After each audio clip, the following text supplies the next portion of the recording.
নমস্কার, আমি মিতালি। সম্প্রতি আমেরিকা এবং ইরানের আধিকারিকদের মধ্যে এক দফা আলোচনা হয়ে গিয়েছে ওমানে। দ্বিতীয় দফায় তারা মুখোমুখি বসতে চলেছেন চলতি সপ্তাহেই। দ্বিতীয় বৈঠকে থাকতে পারেন মার্কিন প্রেসিডেন্ট ডোনাল্ড ট্রাম্পের বিশেষ দূত স্টিভ উইটকফ এবং জারেদ কুশনার।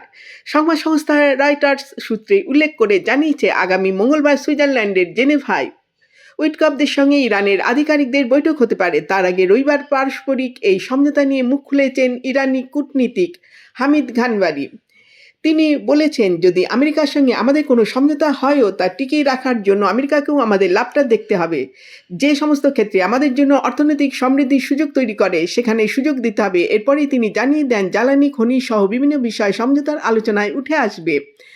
তার কথায়, খনিজ তেল এবং গ্যাসের ক্ষেত্রে দুই দেশের সাধারণ স্বার্থ যৌথ ক্ষেত্রগুলির পাশাপাশি খনিতে বিনিয়োগ, এমনকি বিমান কেনাবেচার বিষয়গুলি সমঝোতার আলোচনায় রয়েছে। নমস্কার, সাবস্ক্রাইব করুন।